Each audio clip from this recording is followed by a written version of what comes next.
ನಮಸ್ತೆ ಎಲ್ಲರಿಗೂ. ಇದು ಬುಧವಾರದ ಮಧ್ಯಾಹ್ನದ ವ್ಲಾಗ್ ಆಗಿರುತ್ತೆ.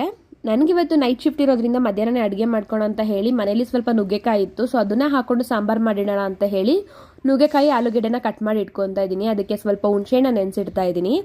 ಅದಾದ್ಮೇಲೆ ಒಂದು ಕುಕ್ಕರ್ಗೆ ಒಂದು ಸ್ವಲ್ಪ ಬೇಳೆ ಹಾಕೊಂಡು ಅದನ್ನ ತೊಳೆದು 3 ಟೊಮೆಟೊ ಮತ್ತು ಒಂದು ಸ್ವಲ್ಪ ನೀರು, ಒಂದು ಸ್ವಲ್ಪ ಅರಿಶಿನ, ಉಪ್ಪು ಹಾಕೊಂಡು 2 ವಿಜಿಲ್ ಬರ್ಸಿಟ್ಕೊಳ್ಳೋಣ. ಅದಾದ್ಮೇಲೆ ಒಂದು ಕಡೆಗೆ ಎಣ್ಣೆ ಹಾಕೊಂಡು 1 ಸ್ಪೂನ್ ಸಾಸಿವೆ, ಜೀರಿಗೆ, ಕರಿಬೇವು, ಈರುಳ್ಳಿ ಹಾಕೊಂಡು ಚೆನ್ನಾಗಿ ಫ್ರೈ ಮಾಡಿಕೊಂಡು ಕಟ್ ಮಾಡಿಟ್ಟಿರೋ ನುಗ್ಗೆಕಾಯಿ ಆಲೂಗೆಡ್ಡೆ ಹಾಕೊಂಡು ಒಂದು ಸ್ವಲ್ಪ ಉಪ್ಪು ಅರಿಶಿನ ಹಾಕೊಂಡು ಲಿಟ್ನ ಕ್ಲೋಸ್ ಮಾಡಿ ಮುಕ್ಕಾಲು ಭಾಗ ನುಗ್ಗೆಕಾಯಿ ಬೇಯೋವರೆಗೂ ಬೇಯಿಸಿಡೋಣ. ಅದಾದ್ಮೇಲೆ ಬೇಳೆ ನೀರು ಮತ್ತು ಒಂದು ಸ್ವಲ್ಪ ಹುಣಸೆ ನೀರು, 2 ಸ್ಪೂನ್ ಸಾಂಬಾರು ಪುಡಿ, ಒಂದು ಸ್ವಲ್ಪ ಉಪ್ಪು ಹಾಕ್ಕೊಂಡು ಚೆನ್ನಾಗಿ ಕುದಿಸ್ಕೊಂಡ್ರೆ ಸಾಂಬಾರು ರೆಡಿ ಆಗುತ್ತೆ. ಲಾಸ್ಟಲ್ಲಿ ಕೊತ್ತಂಬರಿ ಆ್ಯಡ್ ಮಾಡ್ಕೊಂಡ್ರೆ ಆಯಿತು. ಮನೇಲಿ ಸ್ವಲ್ಪ ಮಾವಿನ ಜಾಸ್ತಿನೇ ಇತ್ತು, ಸೊ ಅದನ್ನು ಹಾಕೊಂಡು ಜ್ಯೂಸ್ ಮಾಡಿಡೋಣ ಅಂತ ಹೇಳಿ ಅದು ಕೂಡ ರೆಡಿ ಮಾಡ್ಕೊತಿದ್ದೆ.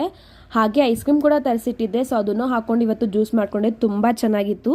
ನಾನು ಯೂಶಲಿ ಐಸ್ ಕ್ರೀಮ್ ತಿನ್ನೋದು ಪೀರಿಯಡ್ಸ್ ಟೈಮಲ್ಲಿ ಮಾತ್ರ, ಬಿಕಾಸ್ ಪೇಯ್ನ್ ಕಮ್ಮಿ ಆಗುತ್ತೆ ಅನ್ನೋ ಒಂದು ಕಾರಣದಿಂದ ನಾನು ತಿಂತೀನಿ.